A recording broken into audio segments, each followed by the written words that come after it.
Olá, seja bem-vindo, seja bem-vinda ao canal Reflexões e Caminho, numa série muito importante de resgate da memória dos gigantes do espiritismo, da ciência espírita.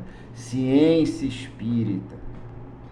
Hoje eu falo isso e tem gente que se arrepia, fala que o espiritismo é uma religião, não entende que é uma ciência e que é também uma filosofia. Falei já de alguns pesquisadores, né? Aksakov, Wallace, falei de Lombroso, já falei de Richer, né? Já falei de Delane, já falei de muita gente aí. Lombroso, né? Bozano. Agora a gente vai falar de uma médium de efeitos físicos, de uma médium que foi estudada por alguns desses caras que eu citei. Vamos falar de uma italiana fantástica chamada Eusapia Palladino. Ela foi considerada como a primeira médium de efeitos físicos a ser submetida a uma série de experiências por parte dos cientistas da sua época, né, como Lombroso, Aksakov, Richer e alguns outros aí. Ela nasce em Nápoles, na Itália, em 1857.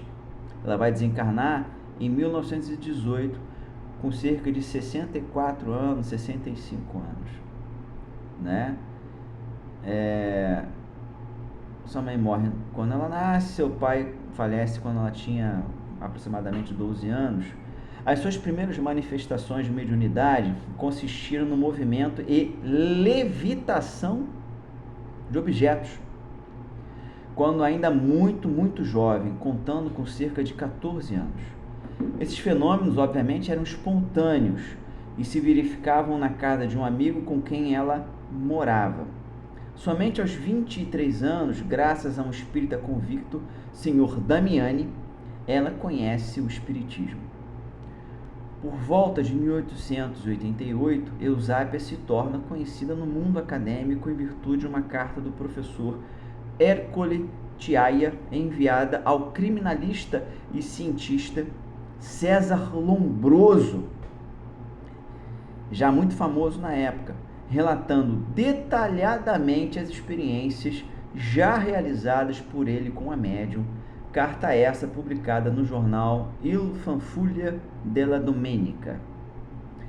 Dentre outras coisas, eu vou ter que ler, né, o que a carta dizia. A doente é uma mulherzinha de modestíssima condição social, com cerca de 30 anos, robusta, iletrada e cujo passado, porque vulgaríssimo, não merece esquadrinhado, que nada apresenta de notável a não ser as pupilas de fascinante brilho e essa potencialidade que os criminalistas diriam irresistível. E outro trecho dizia: quando quiserdes, essa mulherzinha será capaz de, encerrada numa sala, divertir durante horas, por meio de surpreendentes fenômenos, todo um grupo de curiosos, mais ou menos céticos, ou mais ou menos acomodatícios. Através dessa carta, meu amigo, minha amiga, convidava também o célebre alienista a investigar diretamente os fenômenos por ele constatados na médium.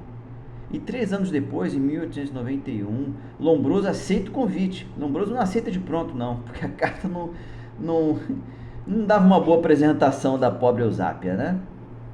Ainda mais naquela época, século XIX, né?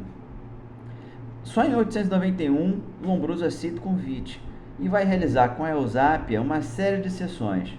Esses trabalhos foram seguidos pela Comissão de Milão, né, integrada por Schiaparelli, diretor do Observatório de Milão, Gerosa, catedrático de Física, Ermacora, doutor em Filosofia, lá em Munique, Charles Richer, da Universidade de Paris, timaço, né? Além dessas sessões, muitas outras foram realizadas com a presença de homens da ciência, não só da Europa, mas também do continente norte-americano, né? Subcontinente norte-americano. Lombroso, assustado mediante as evidências, se converte ali, cara, ao espiritismo, tendo declarado, e abre aspas, estou cheio de confusão e lamento haver combatido com tanta persistência a possibilidade dos fatos chamados espíritas. Imagina, o homem com cérebro de Lombroso, já apresentado em outro episódio. A conversão de Lombroso se deve também ao fato do espírito de sua mãe haver se materializado em uma das sessões realizadas por Eusápia. Ante a essa demonstração, né, da preciosa mediunidade de Eusápia Paladino, convém citarmos um trecho do relatório apresentado pela Comissão de Milão, que diz o seguinte, e abre aspas de novo: é impossível dizer o número de vezes que uma mão apareceu e foi tocada por um de nós. Basta dizer que a dúvida já não era possível. Realmente era uma mão viva que víamos e tocávamos, enquanto ao mesmo tempo o busto e o braço da médium estavam visíveis e suas mãos eram seguras pelos que se achavam ao seu lado. A mulher estava sendo contida. Como a gente pode observar, essa comissão ofereceu ao mundo um vasto relatório constituído por homens da ciência, de fama irretocável, de caráter ilibado, céticos, positivistas, autores, pesquisadores consagrados, se rendendo aos fenômenos espíritas. Incrível. Charles Richer, ganhador de Nobel, inclusive, em 1894, realizou também várias sessões em sua própria casa, obtendo levitações parciais e completas da mesa, além de outros fenômenos de efeitos físicos com auxílio dessa médium. Sir Oliver Lodge, professor de filosofia natural do Colégio Bedford, na Inglaterra, catedrático da cadeira de física de Liverpool, né? Reitor da Universidade de Birmingham, foi também por longos anos presidente da Associação Britânica de Cientistas. Após experiências realizadas com Eusápia, apresentou um relatório à Sociedade de Pesquisas da Inglaterra, dizendo, dentre outras coisas, o seguinte, abre aspas, qualquer pessoa sem invencível preconceito, que tenha tido a mesma experiência, terá chegado à mesma larga conclusão, isto é, atualmente acontecem coisas consideradas impossíveis. E prossegue.